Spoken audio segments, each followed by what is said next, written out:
ফাতেমা রাদিয়াল্লাহু তাআলা আনহাকে কবরে রাখতেছিলেন, তো আবু দারদা রাদিয়াল্লাহু তাআলা আনহু কিছু কবরকে বুঝাইতে চাইতেছিলেন, তো কবরের আওয়াজ আসছে, আবু দারদা, আমরা দুনিয়ার কোনো পরিচয় চিনি না,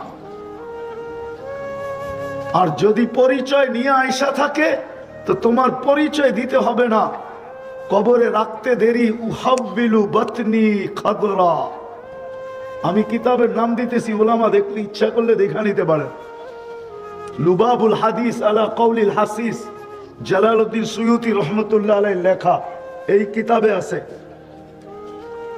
কবর বলবে পরিচিতি নিয়ে আসলে রাখতে দেরি উহাব্বিলু বাতনি খাদরা, আমি আমার পেটটাকে সবুজ শ্যামল এমনি বানায় দিব, তোমাকে পরিচয় দিতে হবে না।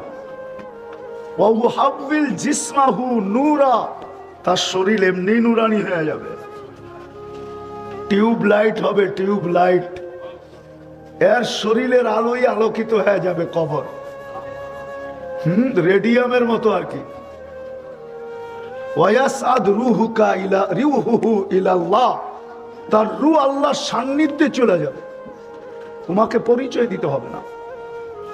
এই জন্য আজকে ভাবেন একটু, আমি শেষ জায়গায় চলে আসছি কথা, একটু ভাবেন, কেন আমি বেশি কথায় বিশ্বাসী না, অল্প কথায়ও জীবন চেঞ্জ হতে পারে, আমি প্রমাণ দিতেছি। বনি ইসরাইলের বদমাস ছিল, বদমাস, কিফিল নাম ছিল, কিফিল, ব্যভিচারে অভ্যস্ত ছিল, আর অল্প টাকায় না, ডেলি 50 থেকে 60 লক্ষ টাকা বর্তমানের খরচ করত। একদিন এক মেয়েকে নিয়ে আসছে, কামরায় ঢুকায় দিয়া বলতেছে আমি রেডি হয়ে আসতেছি। আয়সা দেখতেছে মেয়ে জারো কাতার অজরে কাঁদতেছে, অবিরাম কাঁদতেছে, তো বলতেছে তুই কাঁদিস কেন? জোর করে তো আনি নাই, টাকা দিয়েই তো নিয়ে আসলাম, তুমি তো আমাকে আমার হাতে ধরা দিলে,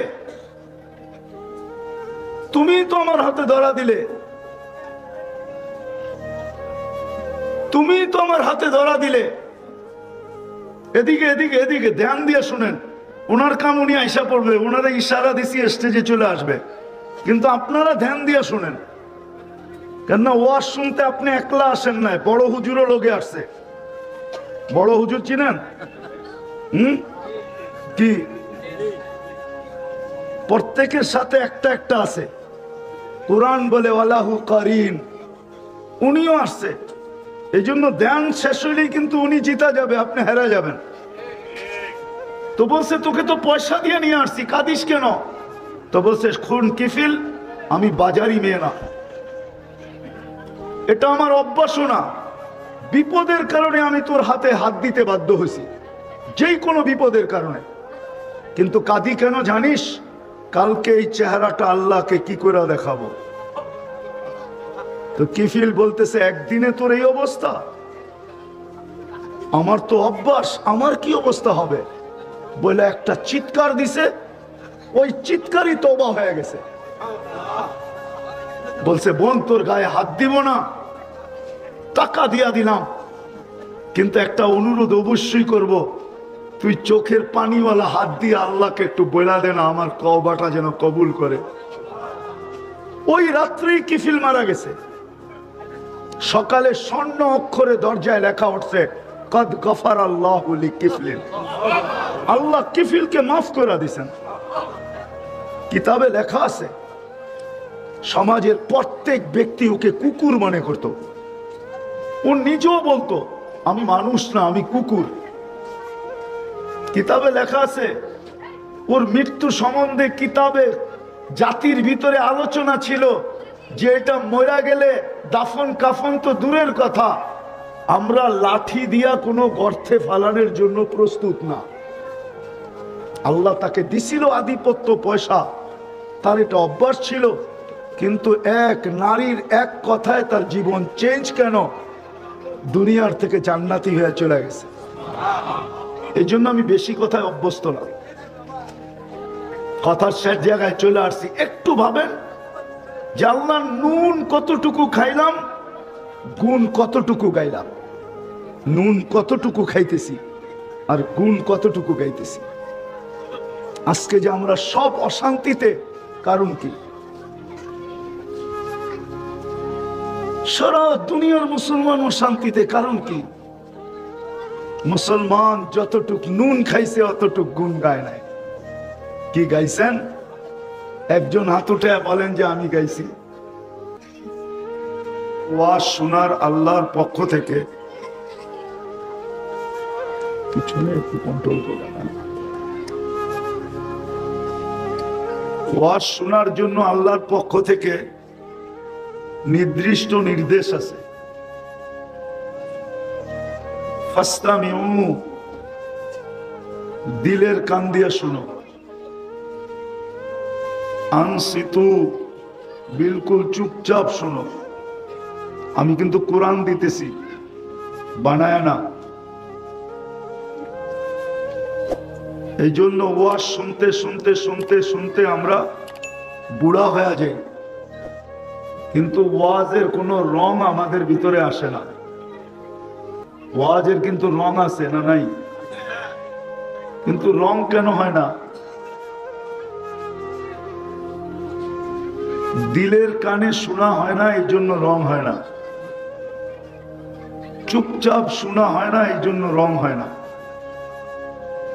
আর নাইলে আল্লাহ রসুলের কথা বলবে, রং হবে না। রঙের কথা তো কোরআনই আছে। এই জন্যই তো কাফেররা বলতেন লা তাসমাউ লিহাদাল কোরআন, এই কোরআন শুনো না তোমরা, তাইলে তোমাদের ভিতরে রং আসবে। রং লাআল্লাকুম তাগলিবুন, তোমরা এটাতে আকৃষ্ট হয়ে যাবে। আজকে যে আমরা যুগের পর যুগ শুনতেছি, কিন্তু ওয়াজের কোনো রং তো আমাদের ভিতরে নাই। বাংলাদেশের মতো ওয়াজ তো দুনিয়ার কোথাও হয় না। আমি দুনিয়া ঘুরা বলতেছি, কোনো মিডিয়া দেখা না। 99টা রিপোর্ট তো আমার কাছে আছে, না আমি 99 দেশ দেখছি, 99 দেশের রিপোর্ট আমার কাছে আছে। এই হিসাবে তো বলতে পারি যে এরকম ওয়াজ কোথাও হয় না। কিন্তু রং হয় না কেন? কোরআন তো বলে ওয়াজ শুনলে রং চড়বে, রং। কিন্তু আমাদের সমাজে তো রং নাই। রং যদি থাকতো তাহলে 50 টাকার চুল যুবকরা 300 টাকা দিয়ে কেন কাটতো? বৌদ্ধের বাজার চুল কাটতে কয় টাকা লাগে? 50 টাকা। আর নেটে দেখা যারা চুল কাটে ওদেরটা কয় টাকা লাগে? কয় টাকা লাগে? আপনি কোনটা মানবো না, ওরটাই মানবো। কয় টাকা লাগে? কয় টাকা? আপনি বললেন না, এরাই বলো। কত লাগে নেটের দেখা চুল কাটলে? নেট স্কিন টাচ নিয়ে গেলে কত লাগে? 300, ঠিক না? ওকে, একটা মানলাম, স্কিন টাচ নিয়ে গেলেই 300। ঈদের সময় তো 500, 1000 লাগে। 1000-এর কমে কাটতে চায় না। তাহলে 50 টাকার চুল কেন 300 টাকা দিয়ে কাটবে? যুবকরা বলুক আমাকে, যে এদের চুল কাটা দেখা আজ পর্যন্ত চুলের ডিজাইন দেখা বৌদ্ধ বাজারের কোনো মেয়ে এই মেসেজ দিছে যে I.U? বলুক। একজনও তো বলতে পারবে না হ্যাঁ, যে চুলের স্টাইল দেখে আমাকে বলছে I.U। চুলের ডিজাইন দেখা বলবে না, হয়তো যৌবন দেখা, সৌন্দর্য দেখা বলতে পারে যে I.U, কিন্তু চুল দেখা বলবে, এটা আমার বিশ্বাস হয় না। কি তোমাদের কথা কি? চুল দেখা বলে? অথবা বলতে পারে বাপ বড় লোক, খুব পয়সার মালিক, তাইলে বলতে পারে I.U। এত যুগ ধরে ওয়াজ শুনতেছি হইতেছে, কিন্তু রং নাই কেন? বোঝা গেল শোনার মতো শুনি না।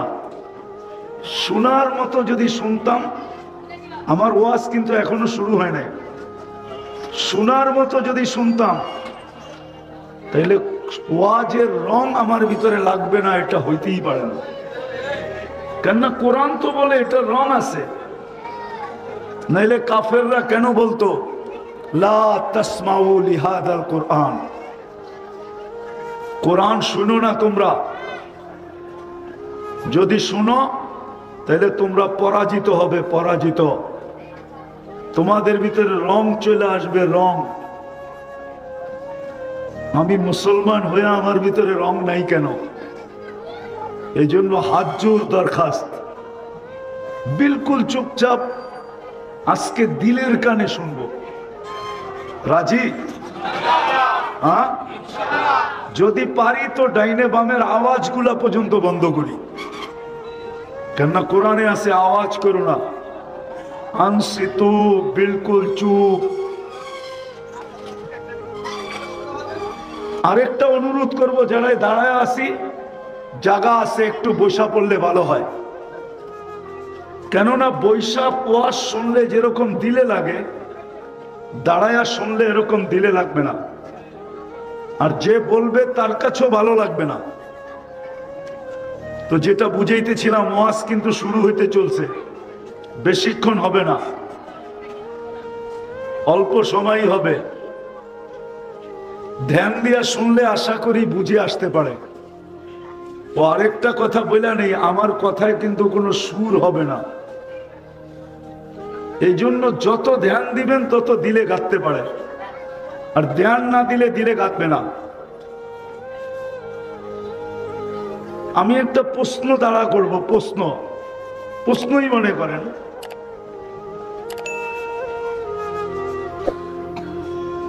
যে আল্লাহ আমাদেরকে দিলেন কতটুকু?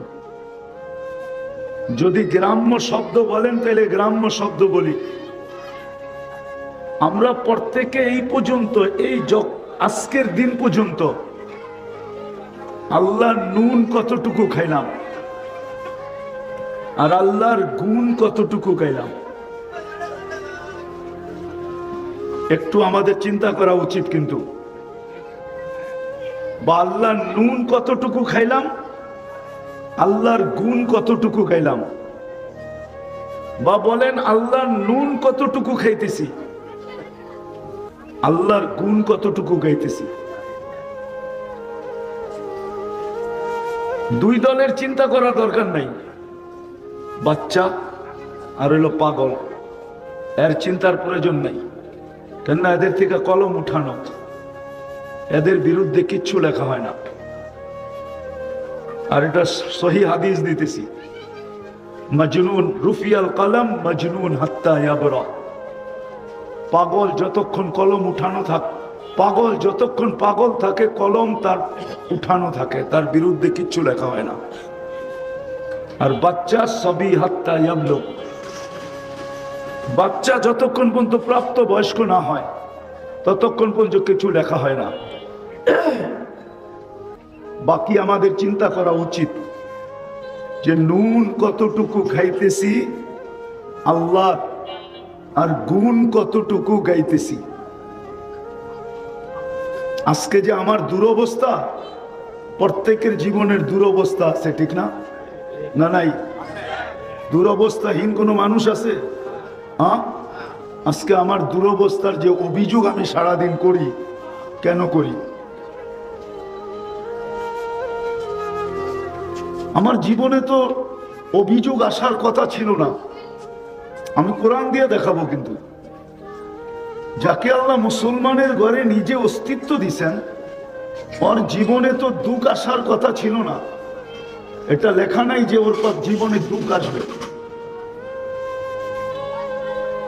সাথে সাথে যাকে আল্লাহ উম্মতে মুহাম্মদী হিসাবে নির্বাচিত করলেন, ওর জীবনে তো অভিযোগ আসার কথা ছিল না। কোরআন দিতেছি আমি, ওর জীবনে অভিযোগ আসার কথা ছিল না। যাকে আল্লাহ মুসলমানের ঘরে অস্তিত্ব দিছেন প্লাস উম্মতে মুহাম্মদী বানাইছেন, ওর জীবনে দুঃখ আসার কথা ছিল না। দুঃখের অভিযোগ ছিল, হওয়ার কথা ছিল না ওর জীবনে। হ্যাঁ, হইতে পারতো, বস্তু নাই এটা আমি মানি, যে বস্তু নাই, গায়ে কাপড় নাই, পায়ে জুতা নাই, মাথা গুছার ঠাই নাই, পেটে ভাত নাই, হত দরিদ্র, এগুলা হইতে পারে, কিন্তু দুঃখ হবে এটা আমি মানি না। যাকে আল্লাহ মুসলমানের ঘরে জন্ম দিয়েছেন, কেননা কোরআন বলে আনতুমুল আলাউনা, তোমরা সবার উপরে, তোমাদের উপরে কাউকে যেতে দিব না। উলাইকা লাহুমুল আমান, তোমাদেরকে নিরাপত্তার চাদর দিয়া ঢাকা দিব। কোরআন বলে লাহুম রিজকুন কারীম, তোমাদেরকে আমি ঘাম ঝরানো ব্যতীত পালবো, কারো ঘাম ঝরাইতে দিব না। বরং এক হাদিসে আছে লারাযাকাকুম কামা ইয়ারযুকুত তায়র, তোমাদেরকে পাখির মতো পালবো। কোরআনে আছে হায়াতান তাইয়্যিবা, অবস্থা যেমনই হোক কিন্তু সুখের চাদর দিয়া ঢাকা রাখবো। দুনিয়ার অবস্থা তোমাদের যেমনই হোক কিন্তু সুখ দিব। কি দিব? কি দিব? তুমি সুখী হবে, হ্যাপি। কয়টা দেখাইলাম? চারটা। কোরআন বলে ইন্নাল ইজ্জাতা লিল্লাহি ওয়া লিরাসূলিহি ওয়া লিল মুমিনিন, ইজ্জতের মালা তোমাদেরকে পরায়া রাখবো। বলেন আজকে একটাও নাই। এই জন্যই আমি চিন্তিত করতে চাইতেছি আপনাদেরকে। বদ্দার বাজার মানুষ একটু কান পাইতা শোনেন, ওয়াজ তো ডেলি হবে না, আজকেই হবে, কালকে আর এখানে ওয়াজ হবে না।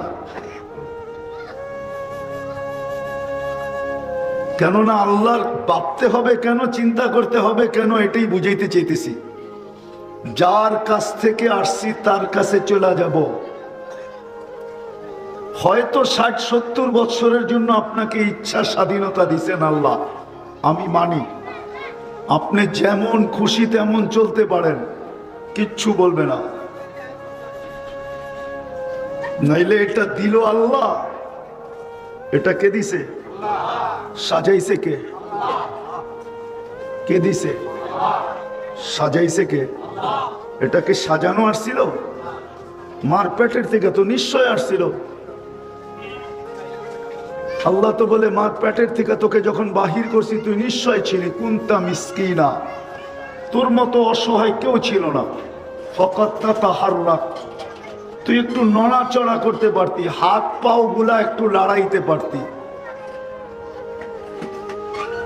বাচ্চা তো জন্ম নেওয়ার পরে অনেক দিন পর্যন্ত হাতটা রাখতেও পারে না। বাচ্চার হাতটা তো বালিশে রাখতে হয়। কি ডাইরেক্ট রাখতে পারে আমাদের মতো? পাও ডাইরেক্ট রাখতে পারে লম্বা করে? আল্লাহ তো বলে এটা তোর চিত্র ছিল। যদি বোঝেন তাহলে ঢাকায় শব্দ বলি, তুই তো মাসখানিক ছিলি এরকম চেনগুলা করে রাখলে যেরকম এরকম ছিলি। চেনগুলা বোঝেন? মনে হয় বোঝেন না আপনারা। বুঝেন? চাইরো হাত পা উপরে উঠায় এরকম করে রাখলে এটারে কয় কি? এটা ঢাকায় শব্দ আর কি। আল্লাহ বলে তো তোকে এই অবস্থায় অস্তিত্ব দিছি, সাজাইলো কে? আল্লাহ বলে নিশ্চয় ছিলি, নিশ্চয়। ফালা লাকা সিল্লুন তাক্তা, দাঁত তোর ছিল না, কোত্থেকে কাটবে। ওয়ালা লাকা লিসানুন তান্তিক, জিহ্বা ছিল কিন্তু বাকশক্তি ছিল না। ওয়ালা লাকা উযুনুন তাসমা, কান ছিল শ্রবণ শক্তির কার্যকারিতা ছিল না। ওয়ালা লাকা আইনুন তানদুর, চক্ষু ছিল কিন্তু দৃষ্টি শক্তির কার্যকারিতা ছিল না। ওয়ালা লাকা আকলুন তুমাইয়িজ, মগজ ছিল ভালো মন্দ বুঝার ক্ষমতা ছিল না। ওয়ালা লাকা কলবুন তাতাফাক্কার, দিল ছিল কিন্তু চিন্তা কি জিনিস তুমি জানতে না। ওয়ালা লাকা ইয়াদুন তাফতিশ, হাত ছিল কিন্তু ধরার ক্ষমতা ছিল না। ওয়ালা লাকা রিজলুন তামশি, পাও ছিল চলার ক্ষমতা ছিল না। আমা কুনতা সাগীরা, তুই কি এতটুক ছোট ছিলি না? আমা কুনতা গাইফা, তুই কি দুর্বল ছিলি না? আমা কুনতা জাহিলা, তুই কি অজ্ঞ ছিলি না? এই তো তোর চিত্র কে সাজাইলো? যুবক, পায়ে হাত রাখি, যদি ইচ্ছার স্বাধীনতা না দিত তো তুমি স্ক্রিনশট দিয়ে চুল কাটতে, আর সারা দিন রাত নেটের ভিতরে যা মনে চায় তা দেখতে, আর ইউরোপিয়ান স্টাইলে তুমি চলতে। মুসলমানের ঘরে অস্তিত্ব দিল, উম্মতে মুহাম্মদী বানাইল। ইচ্ছা স্বাধীনতা দিছেন বিদায় যেমন খুশি তেমন চলা সম্ভব। আল্লাহ চিনেন কাকে বলে? শিক্ষিত তো বটে এখানে সব, আজ পর্যন্ত তো 99 নামের অর্থ একজনও দেখে নেয়। দেখছেন কেউ? হাত উঠায় বলেন দেখি যে আমি দেখছি। তো আপনি আল্লাহ চিনবেন কোত্থেকা? ইচ্ছার স্বাধীনতা দিছে বিদায় যেমন খুশি তেমন চলতে পারি। নাইলে আল্লাহ আল্লাহ আল্লাহ শুধু আল্লাহ না, এক একটা সিফাত, এক একটা গুণ। যেমন সরকারি অফিসের সামনে অফিসারদের অফিসের সামনে নামও লেখা থাকে, পদবিও লেখা থাকে, ঠিক না? হ্যাঁ কি? অনেক কামরার সামনে যায় তো পেশাবো বেরিয়ে যেতে চায়, ঠিক না? পদবি দেখা, ঠিক না? মনে হয় বুঝি না, বুঝাইতে পারি না, ঠিক না? আল্লাহ নিজের পরিচয় দিছে 99 নাম দিয়া, যে চিন আমি কেটা, আমি কে চিন। মনে চায় আপনাদেরকে গাফফার সাহেবের বাসায় কথা বলতে। আব্দুল গাফফার সাহেবের চিনতেন? উনি তো সোনারগাঁর সন্তান ছিল, ঠিক না? ছোটবেলায় আমিও অনেকবার ওনার ওয়াজ শুনে গেছি সোনারগাঁ থেকে। ভাল লাগতো, ঢাকায় স্টাইলে বলতো তো। আবার মাঝে মাঝে হাত গুটাইতো। আল্লাহ দেহটা যেরকম দিছিলেন কথার স্টাইল এরকম ছিলেন। চিনেন নাকি চেয়ারম্যান সাহেব? হ্যাঁ, যেমন দেহ তেরকম কথার বয়স, ঠিক না? আমাদের বড় ফেভারেট ছিল, যেখানে ওয়াজ হয়তো চলে যেতাম শুনতে ছোটবেলা। আল্লাহ ওনারকে জান্নাতের উঁচা থেকে উঁচা মাকাম নসিব করুন। মনে চায় আপনাদেরকেও গাফফার সাহেবের বাসায় কথা বলতে। না, এখন কি আর সোনারগাঁও ওই সোনারগাঁও আছে? এখন তো সারা দুনিয়ার মানুষ এসে বেড়ে গেছে, ঠিক না? আগে তো এত বাইরের লোক ছিল না, ছিল নাকি? আজ থেকে 30-40 বছর আগের কথা বলতেছি, ঠিক না? তো যেটা বুঝাইতেছিলাম, আল্লাহ তো চিনি না। আল্লাহ তো নিজের পরিচয় দিছে, শুধু আল্লাহ না, আল্লাহ পরিচয় দিছে আমি শুধু আল্লাহ না, আমি তো রহমান, আমি তো রহিম, আমি তো মালিক, আমি তো কুদ্দুস, আমি তো সালাম, আমি তো মুমিন, আমি তো মুহাইমিন, আমি তো আজিজ, আমি তো জব্বার, আমি তো মুতাকাব্বিরুল খালিকুল বারিউল মুসাব্বিরুল গফফারুল কহারুল ওয়াহাবুর রাসাকুল ফাত্তাহুল আলিমুল কাবিদুল বাসিতুল খাফিদুর রাফিউল মুইজ্জুল মুযিল্লুস সামিউল বাসিরুল হাকামুল আদলুল লতীফুল খবীরুল হালিমুল আযীমুল গফুরুশ শাকুরুল আলিয়ুল কবীরুল হাফিজুল মুকিতুল হাসিবুল জলিলুল করিমুর রকিবুল মুজিবুল ওয়াসি আল হাকিমুল ওয়াদুদুল মজিদুল বাঈসুশ শহীদুল হকুল ওয়াকিলুল কবিয়ুল মতিনুল ওয়ালিয়ুল হামিদুল মুসি আল মুবদি আল মুঈদ আল মুহয়ি আল মুমীত আল হাইয়্যু আল কাইয়্যুম আল ওয়াজিদ আল মাজিদ আল ওয়াহিদ আল আহাদ আল সামাদ আল কাদির আল মুক্তাদির আল মুকদ্দম আল মুআখ্খার আল আউয়াল ওয়াল আখির আল যাহির ওয়াল বাতিন আল ওয়ালি আল মুতাওয়ালি আল বাররু আত তাওয়াব আল মুনতাকিম আল আফু আর রাউফ মালিক আল মুলক যাল জালাল ওয়াল ইকরাম আল মুকসিত ওয়াল জামি ওয়াল গনি ওয়াল মুগনি আল মানি আত তার আল নাফি আল নূর আল হাদি আল বদি ওয়াল বাকি আল ওয়ারিথ ওয়াল রশিদ আস সাবুত জাল্লে জালালু। আমি 99 পদের মালিক আল্লাহ। ইচ্ছা স্বাধীনতা দিছি বিদায় যুবক যেমন খুশি তেমন চলে। সারাদিন নুন খায় আল্লাহর। নুন কার খান? হ্যাঁ, আঙ্গুল দিয়া দেখাবো কি খাইলাম, ওটা তো বাদেই দিলাম। ওটা টানতে গেলে সময় আর হবে না আমার কাছে। নাইলে মন চায় আমার জাতিকে আমি দিল ফাইরা বুঝাই, দিল ফাইরা। আমার মন চায়, কেননা দুনিয়া তো এতটুকু বলতে পারবে না যে তুমি আমাদেরকে বুঝাও নাই কেন। 7 মহাদেশ চষা শেষ, কিন্তু এখন ভাবতেছি আমার জাতি যেন আমাকে না বলে তুমি আমাদেরকে বুঝাও নাই কেন। আজ পর্যন্ত যে আমার অস্তিত্ব যেখানে দাঁড়ায় আছে, এই পর্যন্ত কতটুক নুন খাইলেন? এই জন্যই তো আল্লাহ কোনো এক জায়গায় বলেন, এই শব্দ তো আল্লাহর জন্য বলা যাবে না, যে বড় আফসোস করে বলেন, বড় পরিতাপের সাথে বলেন, এই শব্দ আল্লাহর জন্য ব্যবহার করা যাবে না। যদি যাইতো তাইলে বলতাম, কিন্তু ওলামারা আঙ্গুল উঠায় দিবে যে আল্লাহকে এটা বললা তো বললা কি করে। কিন্তু কথাগুলা বড় ব্যথালা। এই জন্যই তো বলে, একটু ভাবিস না কেন, আমা কুনতা মা আম্মাহিনা, তুই কি নিকৃষ্ট পানির ফোঁটা ছিলি না? ফামান জাআলাকা দামা, তোকে রক্তে রূপান্তরিত কে করলো? ওমান জাআলাকা মুদগা, তোকে রক্তপিণ্ডতে রূপান্তরিত কে করলো? ওমান জাআলাকা ইদামা, তোর কঙ্কালটা কে তৈরি করলো? ওমান কাসা আলাইহি লাহমা, এত সুন্দরভাবে গোশত আর চামড়া, এত সুন্দরভাবে চামড়ার গোশতের আবরণ কে চড়াইলো? যে যুবক আজকে তোমাকে দেখা অনেকে ওড়না নিয়ে গলায় ফাঁস নিতে চায়, কে চড়াইলো এরকম সুন্দরভাবে গোশত আর চামড়ার আবরণ? কে? হ্যাঁ, মানো না মানো না, কে চড়াইছে? এত সুন্দর ফিগার তোমাকে কে দিছে? গঠন কে দিছে? ওলামা মানবে না মনে হয়। গঠন দিয়ে আল্লাহ নিজেই ভালোবাসা ফেলছে। মাঝে মাঝে হয় না, নিজে বানায়া আবার নিজেই বলে এত সুন্দর কেমনে। তো আল্লাহ যেন নিজে বানায়া চার কসম খায়া বলতেছে, লাকাদ খালাকনাল ইনসানা ফি আহসানি তাকবীর, মানুষ তোর চেয়ে সুন্দর তো আর কাউকে দেখি না। এত সুন্দর হইলি কি কইরা? আজকে তোমার কাছে মেসেজ দিতে চায়, 14 তারিখে তোমার পিছে ফুল লইয়া ঘুরতে চায়, কে দিল তোমাকে সুন্দর এই চামড়ার আবরণ? কোনদিন ভাবছো এটা কি নুন না? হ্যাঁ, তোমাকে যে যৌবন দিল, কে দিল? এটা কি নুন না? যদি তৃতীয় লিঙ্গ বানায় দিত তাহলে কি করতা?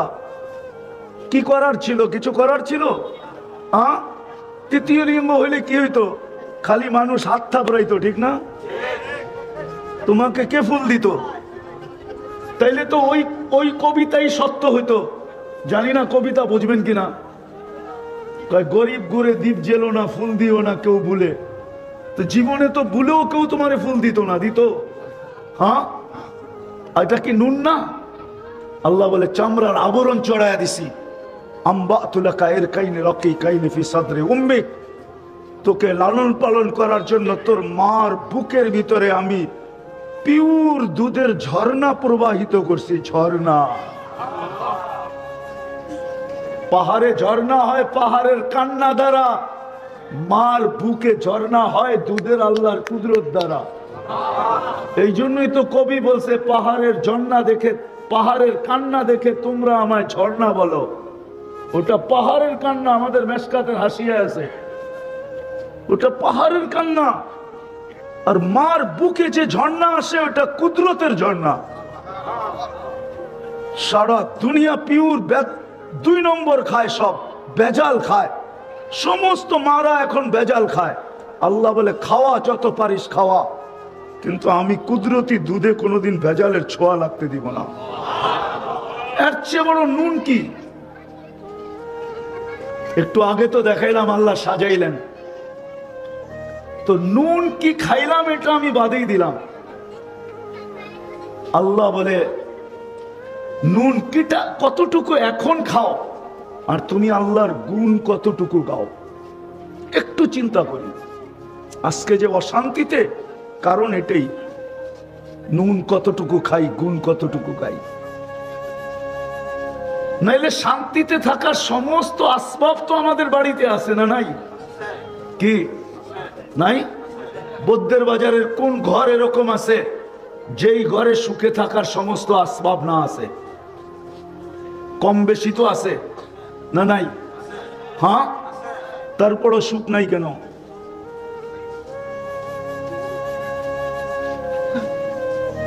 সুখ নাই কেন একটু ভাবেন। এটা তো ঘর হিসাবে বলতেছি, ব্যক্তি হিসাবে, দুনিয়া হিসাবে ভাবেন আজকে মুসলমান সুখে নাই কেন? সারা দুনিয়াই তো মুসলমান অসুখী, সারা দুনিয়াই তো মুসলমানের চোখের পানি ঝরতেছে। কোন দেশের মুসলমানের চোখের পানি ঝরে না বলেন? শুধু ফিলিস্তিন? ফিলিস্তিন তো আজকে আসলো, ঠিক না? এর আগের গুলা কি ভুলে গেলেন? সব ইরাক ভুলে গেলেন, আফগানিস্তান ভুলে গেলেন, আরো কত জায়গার নাম বলবো। কিছু জায়গার নাম বললেও বিপদ আছে, এই জন্য বলতেছি না। সারা দুনিয়ায় তো মুসলমান নির্যাতিত। কি কেন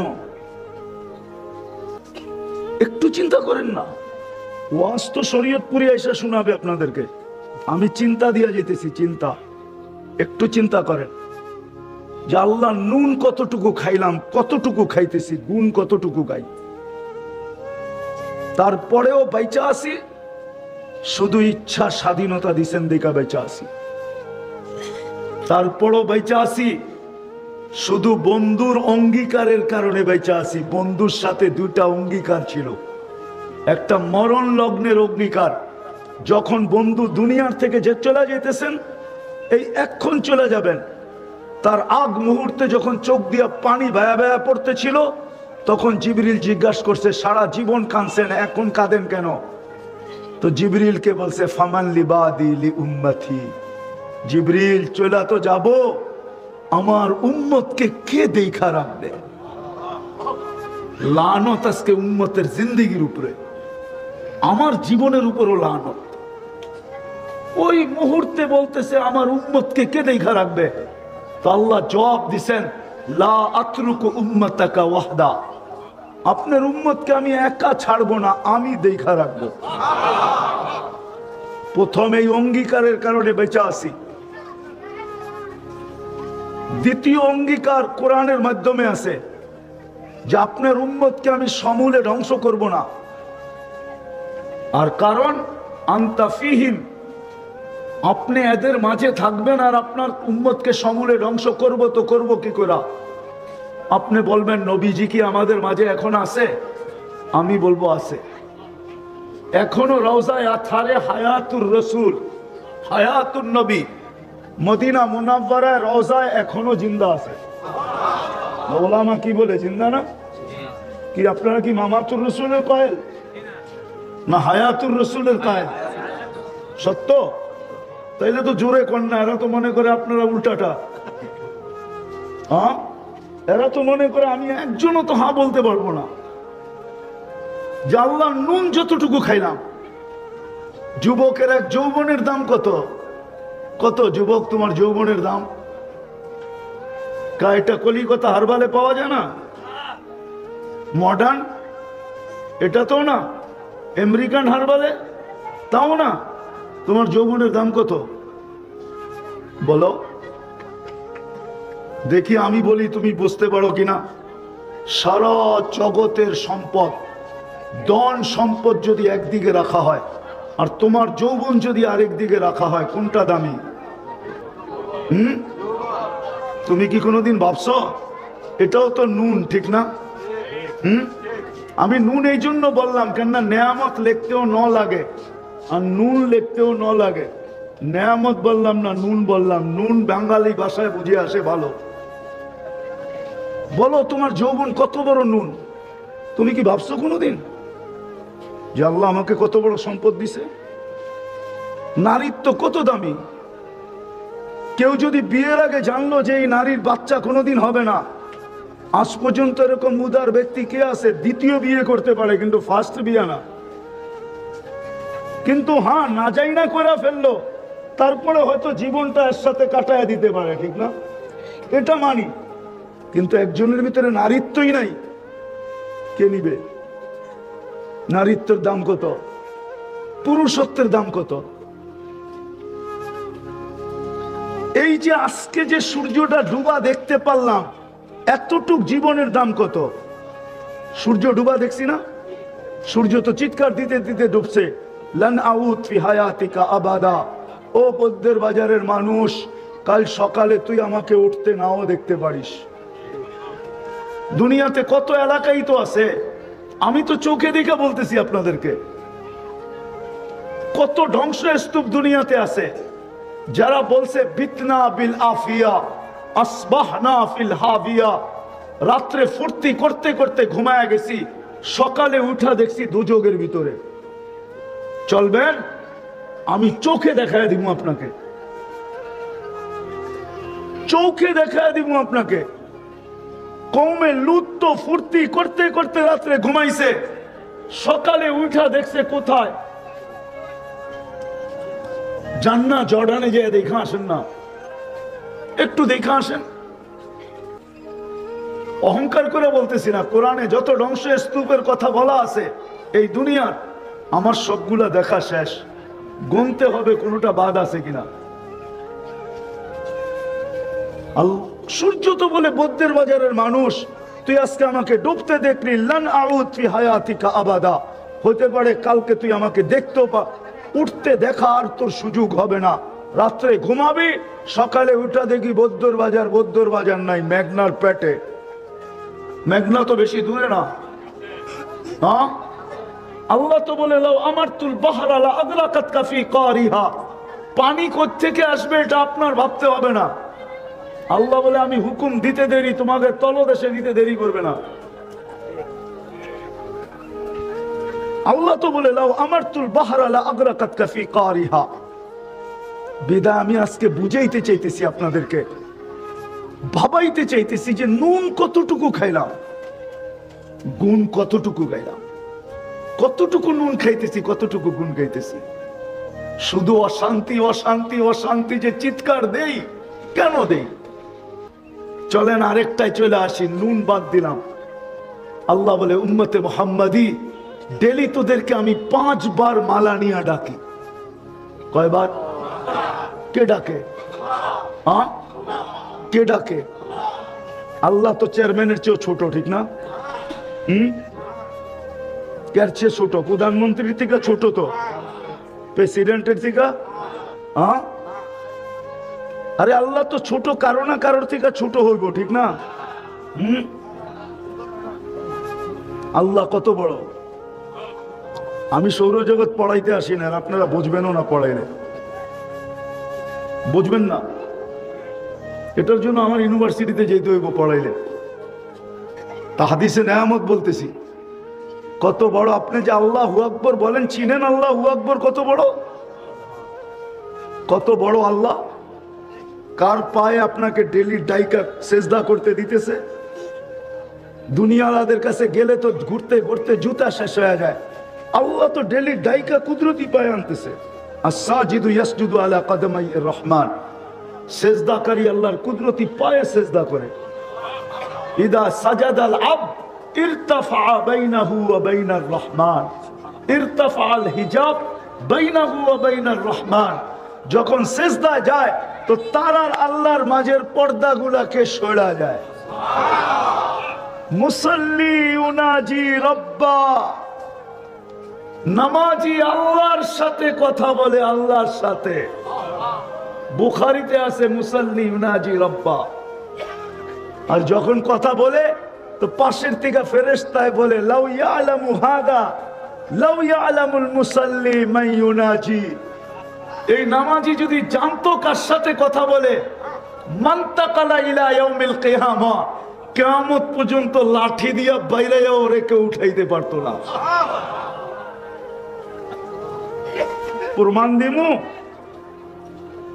চেয়ারম্যান সাহেব স্বীকার করব, রমজান মাসে আমাদের প্রধানমন্ত্রী ইফতার পার্টির দাওয়া, ইফতার পার্টি করেন বিভিন্ন ব্যক্তিদেরকে নিয়ে, সাধারণদেরকে নিয়েও করেন, ঠিক না?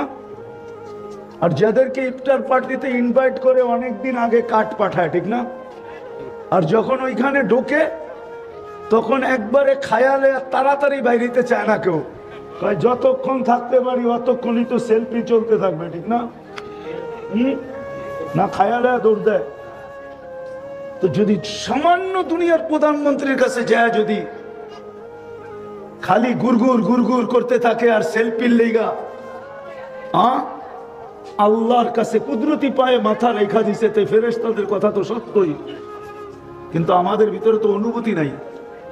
আরেকটা বললে তো ওলামা মানবে কিনা জানি না, কেন আমরা তো হইছি মশারির তলে, বর্তমান উলামা যারা এরা সব হইছে হাসপাতালে, ঠিক? তো এরা তো ওই মেশিন দেখছে, ঠিক না? টেকনোলজি দেখছে, ঠিক না? রাগ হয়ে যান না, কিন্তু ভালো মতো শুনেন। কিন্তু আমি আমার ছেলেদেরকেও বলি, যে তোমরা আমার চেয়ে বেশি বোঝো, কেন আমি হয়েছি মশারির নিচে। আমার যুগে তো আর হাসপাতাল ছিল না, ঠিক না? তো যে মশারির নিচে হয়েছে আর যে হাসপাতালে হয়েছে, বেশি কার বুঝার কথা?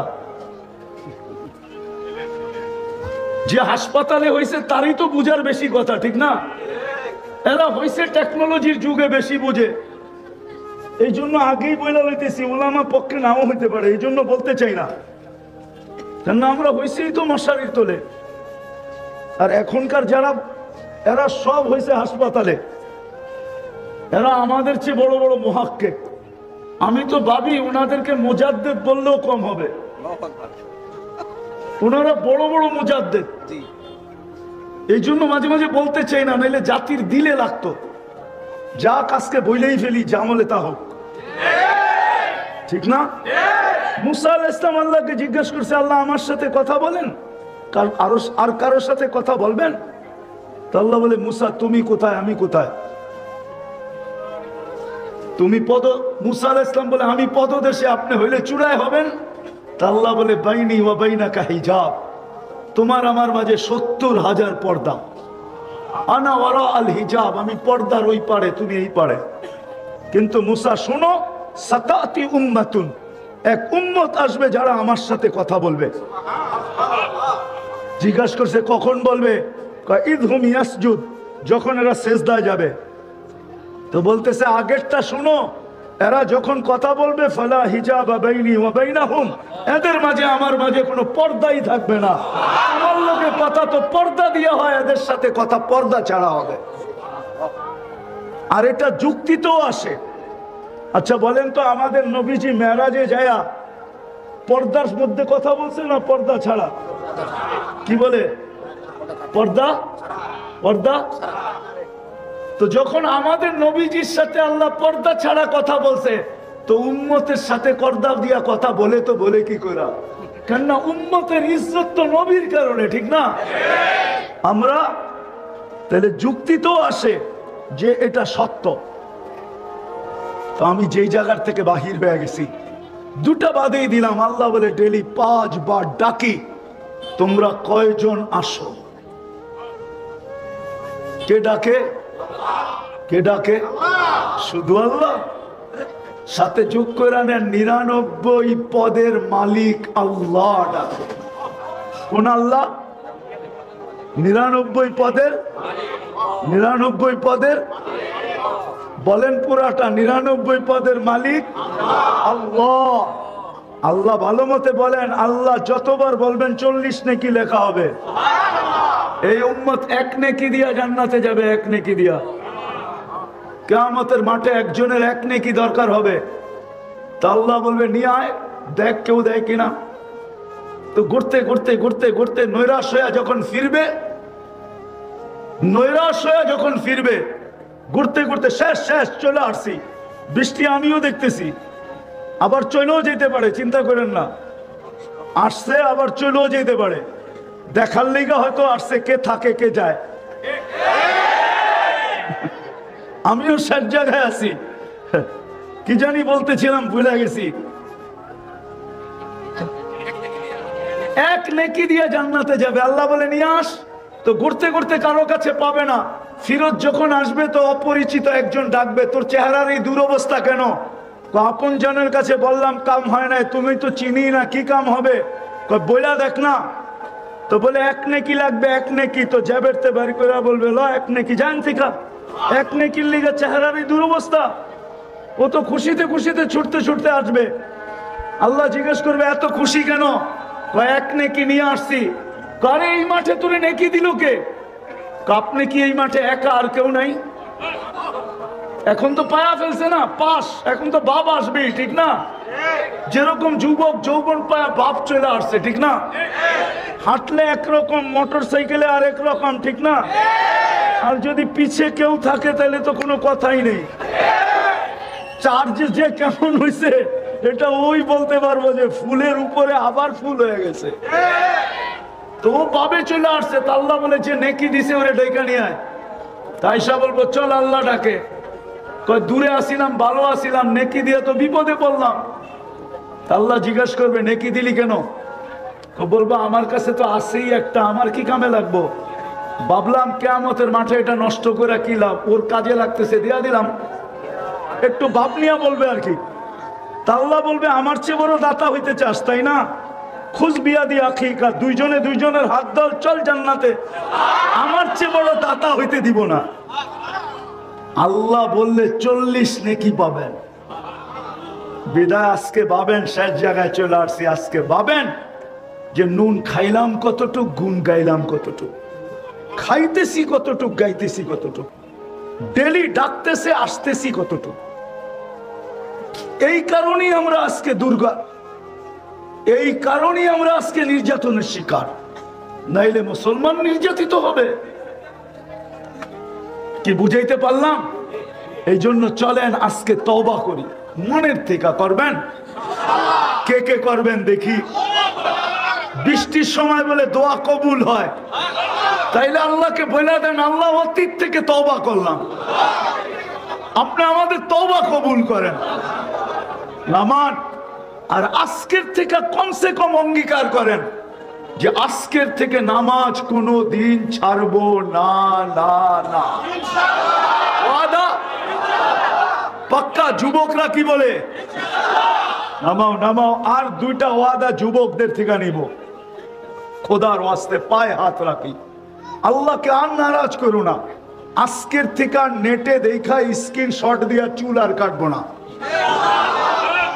পাক্কা? আরেকটা হলো যে 14 তারিখ আজকের থেকে তওবা করলাম, 14 তারিখ আর উদযাপন করব না। দেখো মনের থেকে কিন্তু ওয়াদা করো, নাইলে তোমার নামটাও লিস্টিতে চলে যেতে পারে, আল্লাহ যদি রাগ হয়ে যায়। 14 তারিখ বুঝো তো? হ্যাঁ, ভালোবাসা ডে। আল্লাহ আমাদেরকে আমল করার তৌফিক দান করেন। একটু উঠে একটু একটু পাগড়ি নিবে, ছেলেদের পাগড়ি দেখা যান, পাগড়ি দেখে। আল্লাহ কোন পর্বে জিজ্ঞাসা করছিলেন মালাকুল মউত রে যে অপারেশনে কখনো দিলে ব্যথা লাগছে? অপারেশন বোঝেন তো, যে তুমি যে নিয়ে যাও কখনো দিলে ধাক্কা লাগছে? কয় 2 বার লাগছে। কয় কোন 2 বার? কিতাবে লেখা আছে কোন 2 বার? বলছে বন্যা চলতেছিল, প্লাবন চলতেছিল, এক নারী প্রেগনেন্ট অবস্থায় কাঠের উপরে বাসতেছিল, আর ওইখানেই বাচ্চা প্রসব। ওই মুহূর্তে আপনি বলছিলেন যে বাচ্চা রেখা মাকে নিয়ে আসো। তখন বড় ধাক্কা লাগছে, চতুর্দিকে তো পানি আর পানি, কাঠের উপরে ভাসমান, মাকে যদি নিয়ে যাই তো বাচ্চার কি হবে? তখন একটু ধাক্কা লাগছিল। বলে দ্বিতীয়, সাদ্দাত যখন জান্নাত কমপ্লিট করলো, কারিগররা যখন বলল যে কমপ্লিট, দেখা শুধু সিগনেচার করে দেন। দেখা কি, বাড়ি যখন কেউ বানায় তো বানায় তো রাজমিস্ত্রি, ঠিক না? যখন কমপ্লিট হয়ে যায় তখন মালিককে কি বলে, দেখেন তো ঠিক আছে কিনা, দেখা আমাদেরকে কমপ্লিট বইলা আমাদের বিল পরিশোধ করে দেন, ঠিক না? এই তো বলছে দেখা সিগনেচার করে দেন যে কমপ্লিট। যখন দেখার জন্য দরজায় ঢুকতে ছিল, ডাইন পা হোক আর বাম পা হোক, যেটা ঢুকাইতে ছিল, আল্লাহ বলছেন মাটিতে লাগার আগে উঠায় নিয়ে আসবে, মাটিতে লাগার আগে। এরকম ঢুকাইতেছে, মাটিতে লাগার আগে উঠায় নিয়ে আসবে। যে ওই দিন বড় ধাক্কা লাগছে, যে বানাইলো জান্নাত, একটু দেখা গেলে কি হইতো, ঠিক না? একটু দেখা গেলে কি হইতো? একটু দেখতেও দিলেন না। এত খরচ করে বানাইলো, এত ডিজাইনার দিয়ে বানাইলো, আপনার প্রতিযোগী ছিল বটে, আপনার প্রতিযোগিতায় জান্নাত বানায় ফেলছে, কিন্তু একটু দেখতো যে বানাইলো কি। তা আল্লাহ বলে ওই কাঠের উপরে বাচ্চাটাই, এই বাচ্চাটা, কাঠের উপরের বাচ্চাটাই এই বাচ্চাটা যে আমার বিরুদ্ধে জান্নাত প্রস্তুত করছে। এটা আলাদা আলোচ্য বিষয় চলে যাবে, কিন্তু আমি বুঝাইতে চাইতেছি, উঠায় নিয়ে যাবে, পিছনে কি এটাও দেখবে না, সামনে কি এটাও দেখবে না। হুকুম হবে, সীমা রেখায় পা দিবে, উঠায় নিয়ে চলে যাবে। কিন্তু সত্য এটাই হলো যে আমাকে মানুষ গড়তে হবে। মানুষ, শুধু মানুষ হিসেবে জন্ম নিলে হবে না। জন্ম দেওয়া, অস্তিত্ব দেওয়া আল্লাহর দায়িত্ব ছিল। আল্লাহ নিজ ইচ্ছায় মানুষ হিসাবে অস্তিত্ব দিয়েছেন, ঠিক না? অন্য কিছু দিলে কি আল্লাহর বিরুদ্ধে স্লোগান দেওয়া যেত? না, অভিযোগ করা যেত? কোনো অভিযোগ না, কোনো স্লোগান না। সদ ইচ্ছায় মানুষ বানাইছেন। মানুষ বানানো দরকার ছিল, সদ ইচ্ছায় বানায় দিছেন। মুসলমানের ঘরে জন্ম দেওয়া দরকার ছিল, সদ ইচ্ছায় মুসলমানের ঘরে জন্ম দিছেন। সর্বশ্রেষ্ঠ নবীর উম্মত সদ ইচ্ছায় বানায় দিছেন। কিন্তু আমাকে মানুষ হিসাবে করতে হবে। যদি আমি এই কথা বিশ্বাস করি যে আমি আল্লাহর কাছে যাব, আর আমরা সবাই আল্লাহর কাছে যাব, যে আল্লাহর কাছে যাওয়াকে বিশ্বাস করে রব্বে কাবার কসম, তাকে নিজেকে মানুষ হিসাবে গড়তে হবে। আর যদি না গড়ল, তাহলে ওই কথাই সত্য। যদিও মানুষ হিসাবে অস্তিত্ব নিল, সৃষ্টির সেরা হিসাবে অস্তিত্ব নিল, কিন্তু আল্লাহ বলতে বাধ্য, উলাইকা কাল আনআম। মানুষ হিসাবে অস্তিত্ব নিলে কি হবে? তুমি তো মানুষ হইলে না, জানোয়ার হইলে। তুমি তো মানুষ হইলে না, জানোয়ারের চেয়েও অদম হইলে। তুমি তো মানুষ হইলে না, কুকুরের চেয়েও অদম হইলে। তুমি তো মানুষ হইলে না, তুমি তো জাহান্নামের ইন্ধন হইলে, ইন্ধন। সত্য এটাই। আমাদের এই ছোট জীবনটা কিন্তু এই জন্যই, 60-70 বছরের যে জীবনটা আমরা দেখতেছি, আমি তো 60-70 বছর বলতেছি, কিন্তু আসলে কারো জানা নাই কে কতটুকু পাবো। কারো জানা নাই কে কতটুকু পাবো। কেন? মৌত কাউকে মিস কল দিয়ে আসে না। মালাকুল মৌত কারো বাড়িতে মিস কল দিয়ে আসে না। মালাকুল মৌত কারো বাড়িতে ফোন করে আসে না। মালাকুল মৌত কারো বাড়িতে চিঠি দিয়ে আসে না, খবর দিয়ে আসে না। সত্য এটাই। বহুত মানুষের অভিযোগও ছিল যে আমনে একটু বইলা আসলে কি হয়। তো মালাকুল মৌতের উত্তরও আছে, তুমি কত চিঠি চাও? তোমার কাছে চিঠি তো কম আসে নাই। তোমার কাছে চিঠি তো, যেদিন তোমার অস্তিত্ব, ওদিন তো প্রথম চিঠি তোমার কাছে আসছে সাথে সাথে, যে অস্তিত্ব নিছো, তোমাকে মরতেই হবে। কুল্লু নাফসিন যায়িকাতুল মাউত। অস্তিত্ব নিছো, তোমাকে মরতেই হবে। তো প্রথম চিঠি তো এটা ছিল। যেদিন যৌবনে পা দিছো, ওদিন তো দ্বিতীয় চিঠি চলে আসছে তোমার কাছে, যে যৌবনে পা দিছো মানি তোমার বিরুদ্ধে কলম চলা শুরু হলো। যতদিন পর্যন্ত যৌবনে পা দেয় নাই, কলম তার বিরুদ্ধে লেখে নাই, কিচ্ছু লেখে নাই। কলম বিরুদ্ধে চলে নাই, পক্ষে চলছে, বিরুদ্ধে না। যেদিন যৌবনে পা দিছে, ওদিন দ্বিতীয় চিঠি। এখন থেকে কলম তোমার বিরুদ্ধে চলতে শুরু করবে। দাড়ি ছিল না তখন একরকম চিঠি, দাড়ি দ্বিতীয় চিঠি ছিল, যে দাড়ি চলে আসছে কিন্তু প্রস্তুত হয়ে যাও, দাড়ি চলে আসছে। কাঁচা ছিল, দুই একটা সাদা হতে যখন শুরু করলো, তা আরেক চিঠি, এটা একটা চিঠি। প্রতি ডিসেম্বরে 31st নাইট আমরা হয়তো নতুন বৎসরকে খুশিতে স্বাগত জানাই। আসলে যদি বিবেকমান হইতাম, বুদ্ধিমান হইতাম, ভাবতাম, তাহলে প্রত্যেক 31st নাইট আমার কান্নার ছিল, যে অতীত বৎসরটা তো কেটে গেল, এই বৎসরটার ভিতরে আমার কোনো চিঠি ইস্যু না হয়ে যায় যে এই বৎসরই আমার শেষ বৎসর, আর কোনোদিন 31st নাইট আমি চোখে দেখব না। যেমন সূর্য প্রতিদিন সকালে বলে আনা ইয়াউমুন জাদীদ, আমি নতুন দিন। আলা আমালিকা শাহিদ, তোমার কর্মের উপরে আমি সাক্ষী। ফাকতানিম, বুদ্ধিমান যদি হও তাহলে সুবর্ণ সুযোগ মনে করতে পারো। লান আউদ ফি হায়াতিকা আবাদা, হতে পারে কালকে সকালেরটা তুমি উঠতে নাও দেখতে পারো। এই রাত্রে কত মানুষই তো কবরে চলে যাবে, ঠিক না? না যাবে না? আরে কত না হোক 2-4-10 জন তো পুরা বাংলাদেশের ভিতর থেকে যাবে। সারা দুনিয়ার থেকে তো 2-10 হাজার যাবে। তো আর কালকে সকালে সূর্য ওঠা দেখলো না, ঠিক না? তো 31st নাইট কিন্তু আমার খুশির ছিল না, কান্নার ছিল। যদি আমি বুদ্ধিমান হইতাম তাহলে আমি কাঁদতাম। একটা বৎসর তো আমি পার করে দিলাম, যেইভাবেই পার করে দিয়া থাকি, সুখে আর দুঃখে। জীবিত ছিলাম, একটা বৎসর আমার পার হয়ে গেছে। সামনের বৎসরটা আমি পার করতে পারবো কি পারবো না, এই কান্না আমার রাত্রে আসতো। যে আজকে একটা চিঠি হয়তো ইস্যু হয়েও গেছে যে এই বৎসরের 31st নাইট আর একে আমরা দেখাবো না। কি হতে পারে না? পারে না? কিন্তু আমরা তো খুশিতে স্বাগত জানাই। যা হোক, কথাকে আমি গুছায় নিয়ে আসি। মানুষ রূপরেখায় মানুষ হইলেই মানুষ হয় না। রূপরেখার মানুষ মানুষ না, রূপরেখার মানুষ মানুষ হয় না।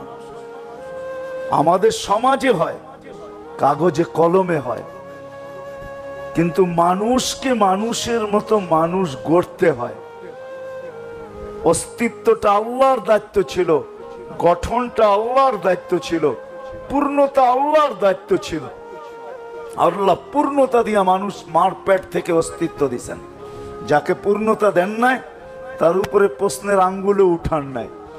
যেমন কেউ বাকশক্তি নিয়ে আসে নাই মার পেটের থেকে, সে পূর্ণতা নিয়ে আসে নাই, বাকশক্তির নিয়ে আসে নাই, এটাও কিন্তু অপূর্ণতা। বাকশক্তি নিয়ে আসে নাই, বাকশক্তি সম্বন্ধে তাকে কিচ্ছু জিজ্ঞাসা করা হবে না, মরার পরে কিচ্ছু জিজ্ঞেস করা হবে না বাকশক্তির ব্যাপারে। অথচ আপনাদেরকে আমি এক সাহাবীর কাহিনী শুনাইতে পারি শর্টে।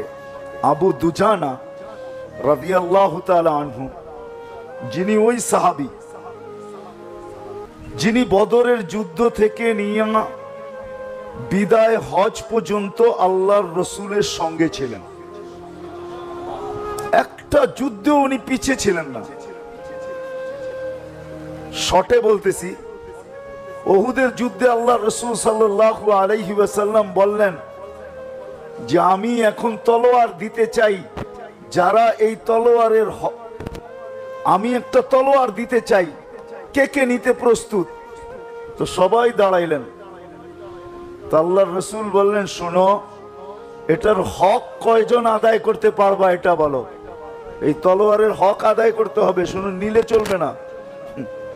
তো সবাই বৈশা গেলেন, মাত্র 3 জন দাঁড়ায় থাকলেন, আবু দুজানা, ওমর রাদিয়াল্লাহু তাআলা আনহু আর জুবায়ের রাদিয়াল্লাহু তাআলা আনহু, 3 জন। আল্লাহর রাসূল 3 জনের ভিতরে চয়েস করলেন আবু দুজানা, হ্যাংলা পাতলা সাহাবী, ওনাকে হাতে উঠায়া দিলেন, দেখো এটার হক কিন্তু আদায় করবে।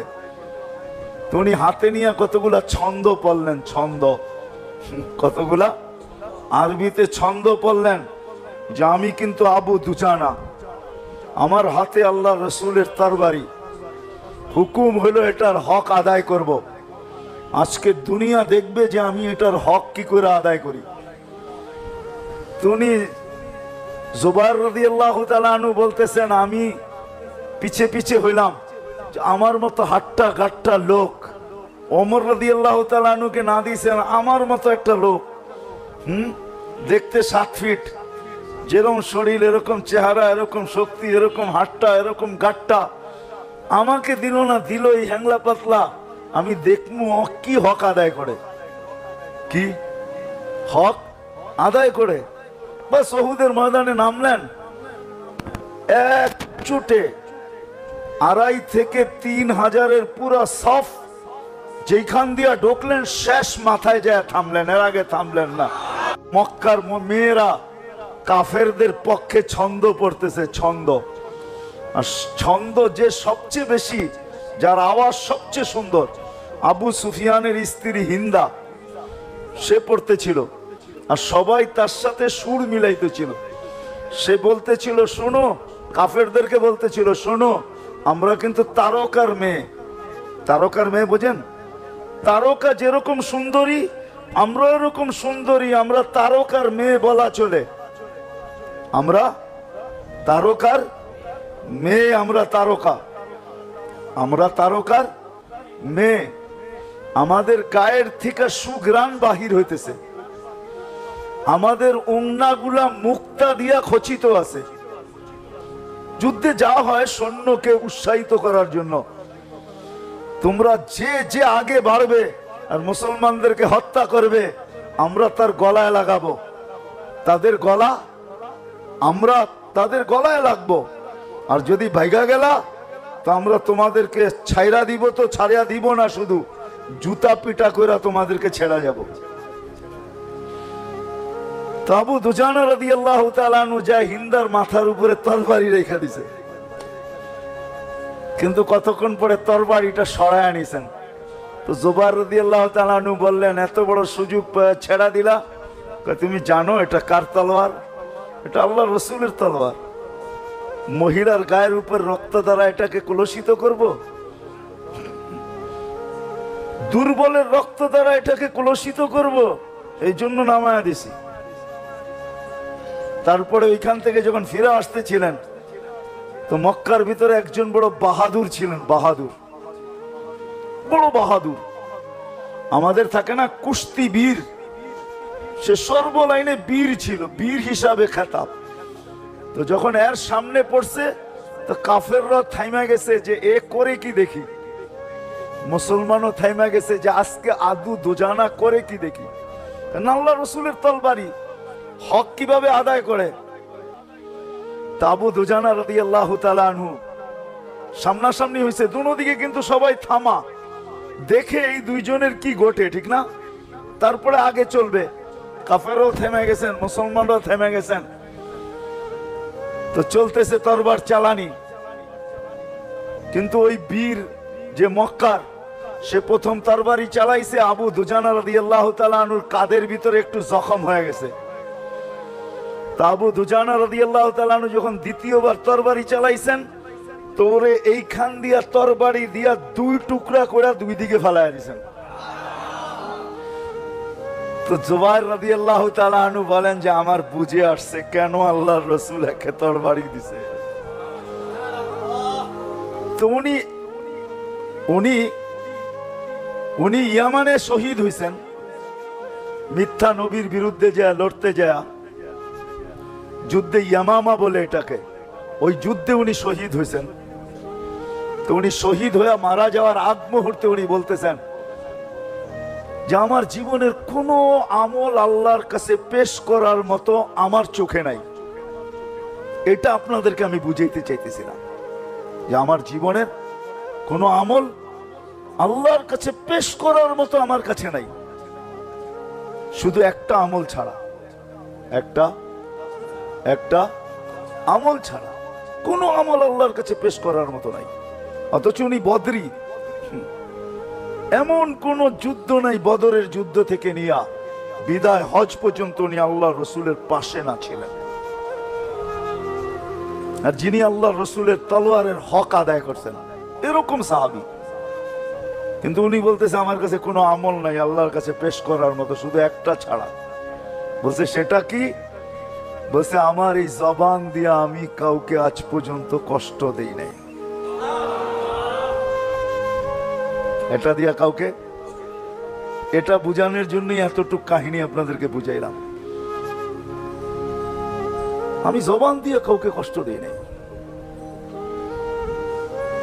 জবান দিয়া কাউকে কষ্ট দেই নাই, জবান দিয়া কাউকে কখনো কাউকে কোনো কটু কথা বলি নাই, কষ্ট দেই নাই। হইতে পারে এই আমলটাই আমার কাজে লাগবে। তো মানুষ নিজেকে মানুষ গড়তে হয়, জন্ম নিলেই মানুষ হয় না, নিজেকে মানুষ গড়তে হয়। বাকি আল্লাহর করণীয় আল্লাহ কমপ্লিট করছেন। যেটা বুঝাইতে বুঝাইতে এই পর্যন্ত আসছিলাম যে আল্লাহ অস্তিত্ব দিছেন, যার জবান নাই এখান থেকে, যার বাক শক্তি নাই এখান থেকে বাহির হয়ে গেছে। যার বাক শক্তি নাই তার বাক শক্তির কোনো হিসাবও নাই, হিসাবও নাই। যার শ্রবণ শক্তি নাই তার কোনো শ্রবণ শক্তির হিসাব নাই। আল্লাহ যাকে পূর্ণতা দেন নাই তার থেকে যেটা দেন নাই ওটার হিসাব নিবেন না। কিন্তু আল্লাহ মেহেরবানি করে আমাদেরকে মার পেটের থেকে পূর্ণতা দিয়ে অস্তিত্ব দিছেন, আবার এই পূর্ণতাকে আনতে আনতে এক পর্বে নিয়ে আসছেন। যুবককে যৌবনের পর্বে, নারীকে নারীত্বের পর্বে, পুরুষকে পুরুষত্বের পর্বে।